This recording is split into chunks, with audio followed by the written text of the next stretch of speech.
what's going on, everyone? How are you? We are here on a new episode of the Juan Solo Show with your host, me, Juan D. Klauser. This is episode 294 of this great and wonderful podcast that I do by myself in a room by myself for myself. I totally bombed on that one. Gosh, you would think that's the one consistent thing I do I do every podcast. You think I'd be able to figure that out? It's isn't that great? Isn't it wonderful? That pretty much sums up how everything feels right now. I am I always wonder, do you guys assume? I always assume when I listen to podcasts or I listen to shows I like that they're not actually recording the same day that they release. I don't know, because I normally do it on Friday. I don't know, Friday, Saturday, Sunday. I try to do it Friday, the beginning of the weekend, because I just want to get it done and over with. It's almost like I never understood people who waited to the end of the weekend to do their homework. It's why would you just not want to get it done and over with? To me, that makes more sense. Just get it done and over with. You're over it. You don't have to think about it. But the only thing that sucks is I would do it on Friday. I would do it on Friday night, after the football game. Comes Monday morning, don't know what the fuck I did. It all just disappeared. It all just all control deleted. It just disappeared. Oh, Jesus Christ, man!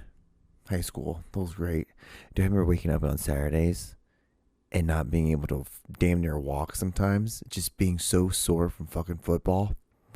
Great, man. Tonight's, I don't understand how some people get, what's the word I'm looking for? They think that you live in the past, because I just love football so much that I follow my high school team still. I just want to know how good they do. And when I was in school, I went to state every year in the sports I played, because we were just that good. Humble brag. This is just how it went. We never wake one year. We won football one year, and then we went to basketball every year. Didn't win it once, but came fourth place every year. Went to state every year. Came fourth place every year in basketball. It's great.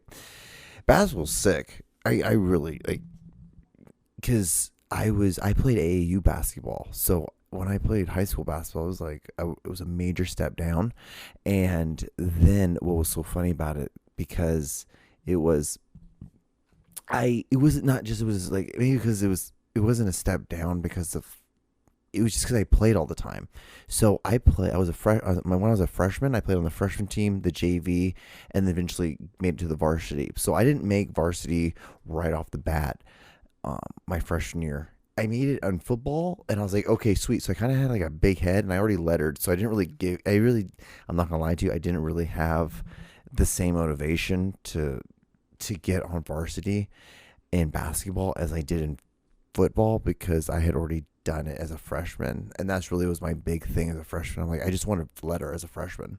I just want to be the first one in my family to letter as a freshman. It was always a competition in my family. It was I learned, because I asked my mom, I'm like, did you letter as a freshman? She's like, no, I lettered as a sophomore.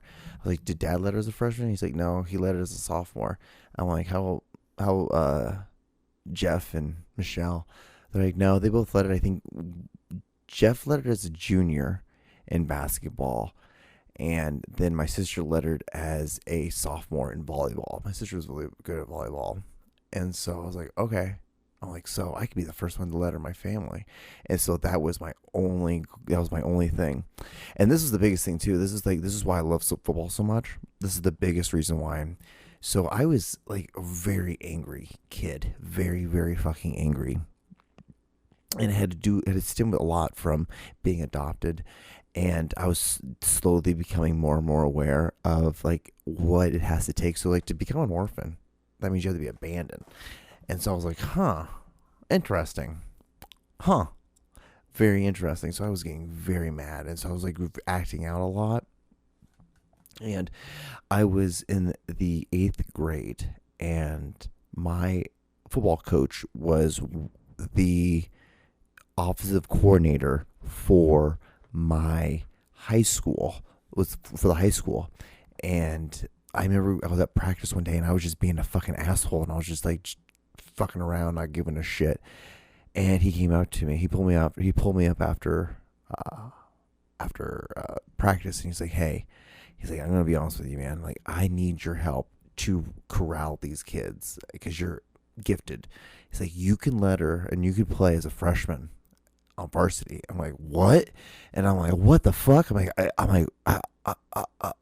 I'm like, "What?" I never knew. I never thought I could do anything like that. Never in a million years did I ever think that was good enough for doing something like that. And so I was like, "Oh fuck yeah." And I was like, "That's all I want now." So I played my fucking ass off that year in football, and all I did after that moment on, football season ended. I took a week off. After that, I would run hills. It was like the suicide run. So it was from the high school. You would run all the way from the high school to about 2 miles to the top of the church, the Catholic church hill. And then you'd run back to school, and they call it the suicide run. And it was kind of they did it at the beginning of the season, and they do it before the first game, and then they do it at the very end of the season, kind of like you see like how better you got conditioning wise.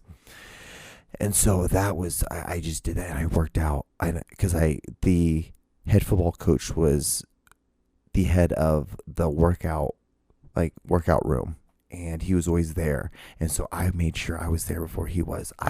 So the weight room opened up at 7. I would get there at 6:45. My mom would make sure we'd get there at 6:45. Like, this is one of the coolest things my mom ever did. She's like, "Oh, this is what you want?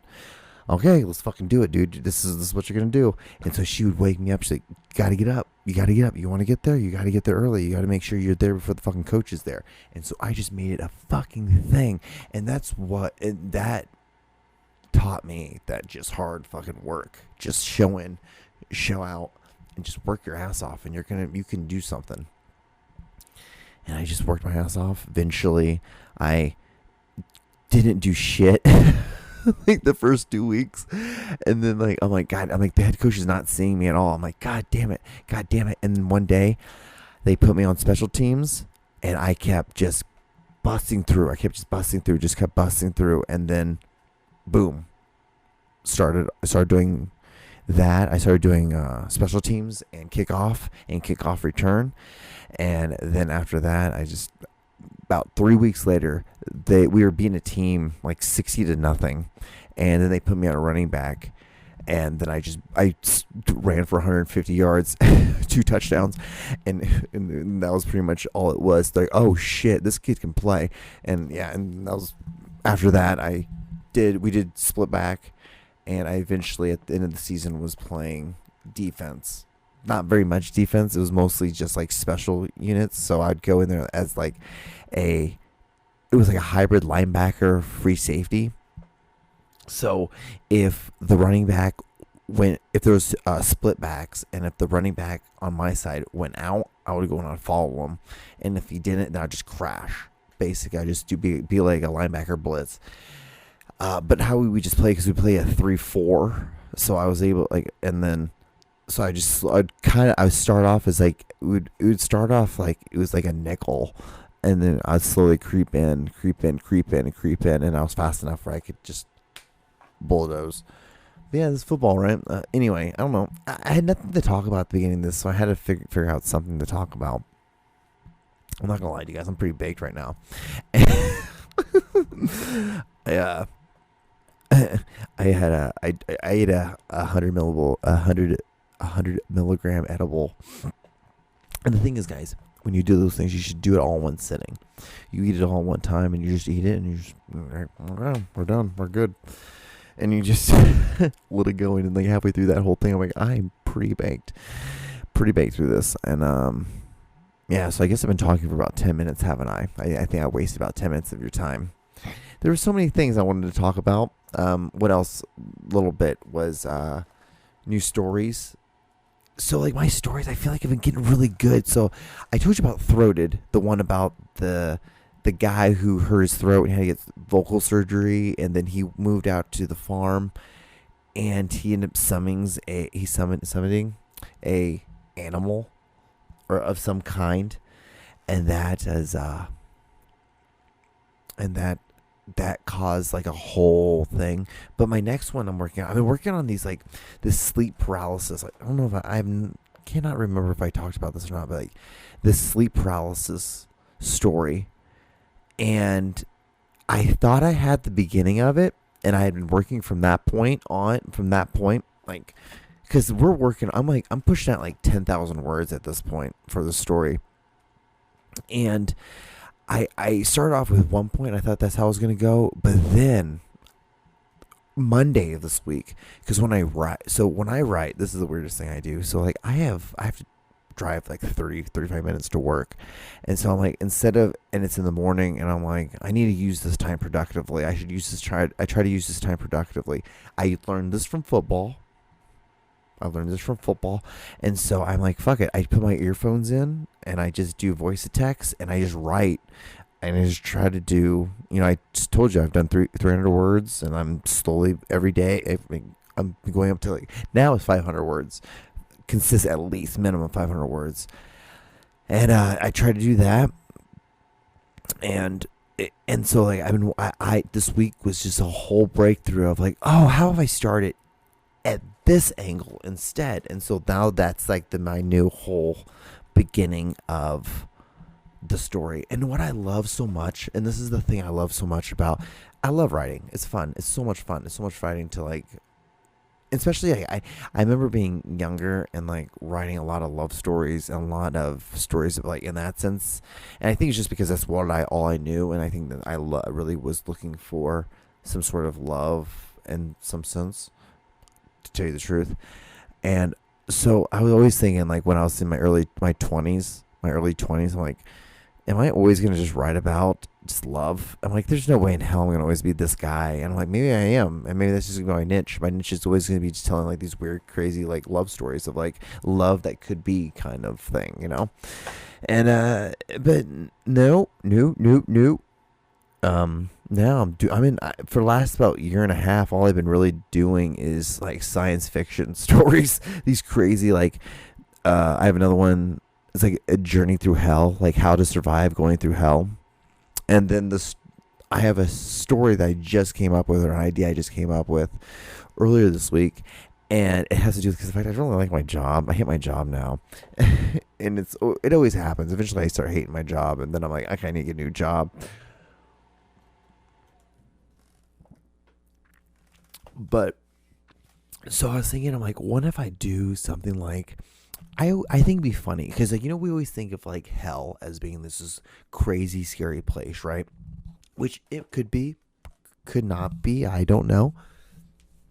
The crazy thing is you don't know either. So that's what's so fun about this. So we can have fun with this. Let's sit and play with this Play-Doh. And so I was thinking, I was like, what if there's like a thing? It's kind of like, what if hell is like working in a warehouse, and you clock in, you clock out, you live in like suburban houses like we live in now. Everything's normal, but the thing is, like, you just have to do incredibly annoying things, and like your boss sucks and they're incompetent, and then like, you have coworkers that are incompetent. And that's the whole thing. That's what hell is. It's just one giant purgatory. And so it's just thought, because like my job just sucks right now, and I feel like my bosses are being stupid as shit, and like all that. So it's all stemming from that kind of aspect of things. But yeah, I just thought it'd be kind of funny, because like I was thinking like the opening, like an opening scene or a scene would be the main character finally getting to hell, or like purgatory. Maybe it's purgatory. Purgatory would probably make more sense, because it's a lot like, when you think of hell, it's really like, ugh, and it's very harsh. And I think for a lot of people, it'd be too hard of a sell to be like, it's a show about going to hell. Like, why would anyone want to watch that? Fair, totally fair. So maybe purgatory would be a better way of looking at it, but it would be going to purgatory, and like you drive to work in a normal, your house, like your car, and only thing, like little things happen, like you Nothing too fucking crazy. It's not like you're driving your car and your car blows up. You just get a flat tire every day, or you can only put like $3 worth of gas in your car, but you can never put gas in the night before, so you have to put it in the morning, and that causes you to always be like 5 minutes late to work. Something crazy, just dumb things like that, little stupid things, because that's what I think would be funny. Like because to me it's funny, because that's what I think hell would be. It'd be way funnier if hell's just doing things that are just like super, like you have to move an object from here to there, and it's just completely irrelevant, and it makes no goddamn sense. It'd just be funny. I just think, like, if there is a God, I think he has a way funnier sense of humor. I think he'd be doing something more like that versus like fire and brimstone. That's just me. But hey, if we're all part of God, if we're all like part of God, then he has a sense of humor thing, because like he's like, because who in the fuck would think what I'm thinking of right now?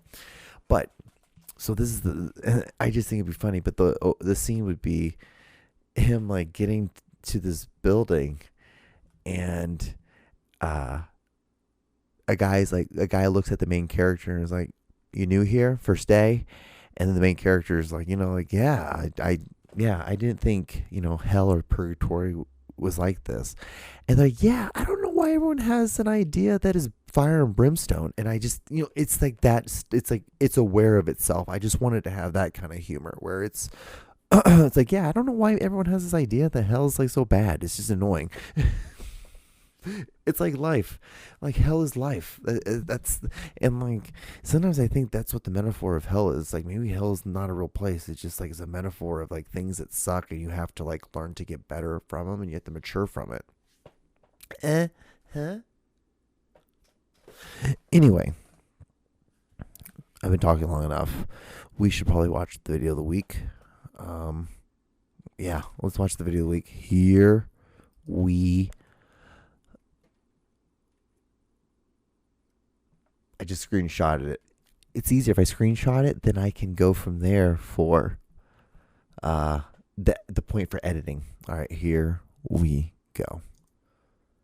Oh no, Juan, you fucked up. All right, here we go. All right, now we good. All right, this video is kind of weird, but here we go. I was a recruiter for the Michigan Army National Guard. I attended the Army National Guard Recruiting and Retention Awards Banquet at the Treetops Resort in Gaylord, Michigan. Typically, what goes on at National Guard recruiting conferences is National Guard members get fucking wasted and cheat on their spouse, their boyfriend, their girlfriend with other members of the National Guard. Anytime you get soldiers together, they're gonna fuck. It is a proven fact.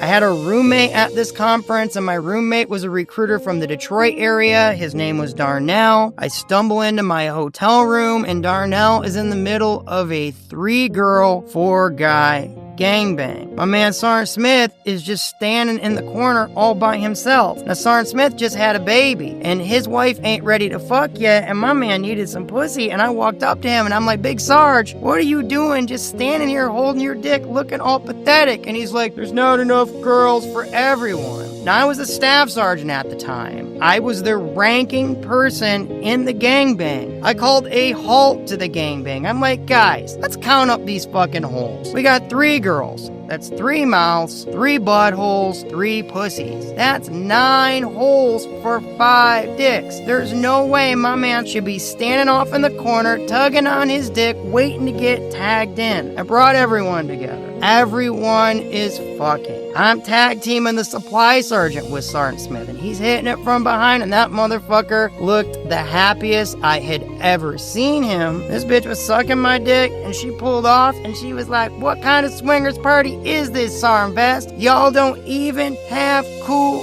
Ranch Doritos." And I got real mad, and I'm like, "Bitch, shut the fuck up. Ain't no motherfucker eating Cool Ranch Doritos at a fucking gangbang." We laughed about it. Everybody got their nut. And after the gangbang, we're all cleaning up and just putting our clothes back on. And all the other soldiers came up to me and they were like, "Sergeant Vest, thank you for stepping up and doing the right thing. Sometimes you have to stay in the gunfight to win the gunfight." I hope this information helps. Thank you for your service. Welcome to The John Show with your host, John Doogie Clouser. So I know that video was kind of long, but it was funny as shit because I found this guy earlier this week too, like in my random, I'm starting to realize like the algorithm's not giving me videos anymore. So I'm starting to have to go and do a little bit more voyage out into the wilderness to find videos. And so I found this guy out in the world, and I think he used to work for like the army, and now he has all these crazy stories and things like that. But what's so funny about this story reminds me of a story that I have.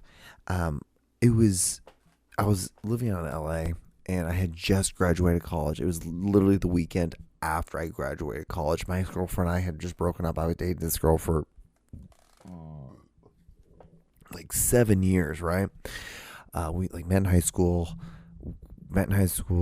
dated, went to college, went to the same university together. That whole thing, like out in LA, like we were living the dream. Like had a house in LA, a whole thing, really cool thing. But anyway, so we broke up, no big deal, moved on.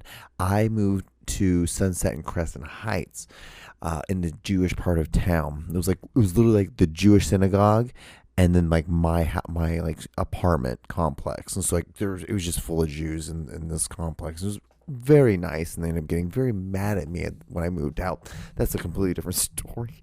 And like we have videotape of all of it. I'm like, yeah, you have videotape of all of it, just like of course you do. Like, what are you gonna do? Like, you're gonna pin your lawyer against mine? Like, what are we gonna do? What do you want? Like, give him $200 when we were done. It was a big. It was a misunderstanding. It was a Jewish thing. We just took care of it personally. Something I live by. If you have a positive attitude and a little bit of money, you can pretty much figure out anything out. Mustache check. It's getting thick. So I used to have like a mustache before, but I trimmed it because I went to Walt Disney World. Walt Disney World? No, is it Walt Disney World or Disney World? I went there and I saw he had these little thin pencil mat. I think I love those mustaches. I think they're so unique. But anyway, so yeah, I had just graduated college. We had broken up, and it was so crazy because I like picked up her family for graduation for her part, because like her program was doing a graduation on like the east side of campus, and mine was doing on the west side of campus. And I went to hers, and then I rushed over and I went through mine, and she didn't even go to mine. Looking back on that shit, anyway, it was crazy. I never thought about that. I've never thought about that since about now. Like that, yeah, she didn't even go to mine, like because hers was before mine. Hers was at 12, and then mine was at 2, but there were so many people in her thing. She was pre-med, and I was just film. Anyway, here I am doing this, and so it was like that weekend after I graduated, because we graduated it was like a Wednesday. And then Thursday I had like this job fair thing, and then I killed it at this fucking job fair thing because I showed all this stuff.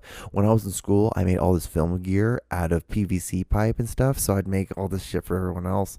And I had all these little like rigs and shit, and because like for cameras and stuff, and I had just made them all out of PVC pipe or just things, and just was innovative because I smoked a lot of pot back then, and I just thought of stuff, and I was like, I could make something and probably make some money off of it. I was way more innovative back then than I am now. I just think I'm just kind of like, this fucking Matrix thing is probably more likely than anything else. But anyway, and then what happened was,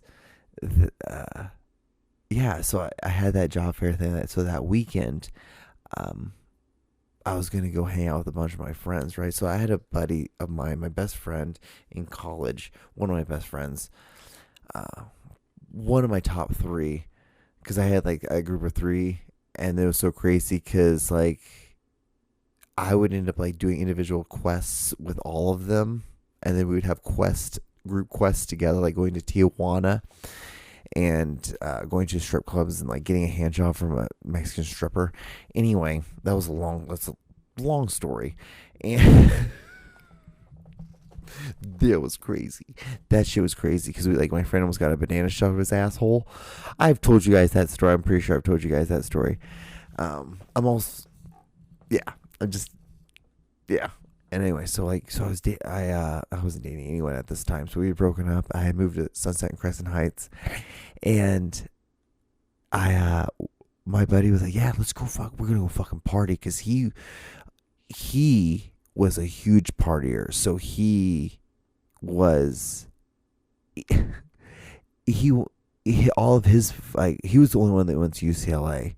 And everyone else in his family went to Arizona State, so he just fucking partied all the time. So we'd go to clubs, and he was like, and we would always do Molly, and we would also do these. What was it? It was called G, and it was he was gay. My buddy was gay, and so he would it's kind of a gay drug, but it's a euphoric drug. I guess it's kind of like roofie, but it's dudes, so you just kind of roofie yourself. It's the stupidest shit in the world. It's a tranquilizer. It's a horse tranquilizer. And we would take that shit, and then we would just go to the clubs and just fucking dance and shit. And then we just do Molly. And we would never drink. We would just drink a shit ton of water, and we were all really fit guys, so we would just all have our shirts off and shit. It was just really, looking back on it, I could see people would definitely probably thought I was gay, but I would always end up meeting a girl, because it was like shooting fish in a barrel, because you could just go up to any girl, really. You just pick one that you thought was pretty and just talk to her. And it was the easiest way that I got. The thing is, I had to do that kind of thing because I had just broken up with my ex-girlfriend, so I had to find a way to get over her, because I was fucking devastated. And is you think you're gonna marry someone and you don't, and then in the things you end up your ex-girlfriend ends up meeting this doctor, and then you and your ex-girlfriend end up fucking in front of the ex-doctor for money and all that shit. It was crazy as shit. It was fun stuff though. It was good. Got paid a lot of money. Anyway, and he would just sit in the corner and watch and jerk off. It was the weirdest thing in the world. Anyway, 100 milligram, man, 100 milligram. But so we went to this club, and we partied till 2-3, and then we get a taxi, because back then that was before Ubers were even a thing. It was 2 years before Ubers became a thing. And we go back to my buddy's place, and we would call him Kiki's, and so he would have his him and his gay friends come over, and then we'd have a bunch of girls come over. And he met this girl at the club from USC. And he's like, yeah, he came up to me, he's like, hey, buddy, dude, I met this girl from USC. She's going to be coming back to the house. I'm like, oh, cool. And he told me in passing, and I didn't really think much about it, but in retrospect, he was telling me, because he's like, dude, I'm trying to hook you up with this girl. So, I think, I'm not going to lie to you, I think this is the first time I've ever told this story on camera or anything like that. I don't think I've ever told this story ever before, but, so she ended up coming over. She got to the place. I remember we were all on the couch, right? So we're on the couch in the living room, and it was my buddy here, and then he was sitting at the very edge of it, and then there was the girl, and then out of nowhere he just grabbed her, and he's gay. He's a gay guy, so he just grabbed her and just started caressing her hair, and he just pulled his dick out, and she started just sucking his cock, and I'm like. I'm sitting right next to it, and I'm like, okay, cool. I'm like, that's whatever. This is no big fucking deal. And I'm like, whatever. Because you gotta understand, I'm high on fucking Molly, dude. I'm off Molly and fucking horse tranquilizer. So I'm having my own fun in my own world. And I'm just whoa, dude, I don't give a fuck if I get laid. I don't give a fuck if I get paid. It's whatever. It's whatever to me at this point. And so we're there, and then she starts rubbing my leg, and then she pulls her hand over close to my cock, and I'm like, all right, whatever. So I pull my cock out, and she starts jerking me off, and then she starts going from back and forth to us, like sucking each other's dicks, like sucking my buddy's dick, and then my dick, my buddy's dick, my dick. Anyway, so long story short, we end up going back to my buddy's room, and we end up like laying like on opposite sides of it. So like our heads are like this, but our legs are like this, and then our cocks are like this, right? And I will never forget this. She licked her like hand like that, and then like rubbed it on her cooch, and then she sat down on it like it was nothing. It was nothing, and we just fucking DP'd this fucking girl. And I'm like, whoa, what the when it was happening, I'm like, what the fuck I'm like, this is fucking insane. This is crazy. I can't believe we're doing this. And then my mom called me after it, and then she talked about how proud she was that I graduated with my undergrad.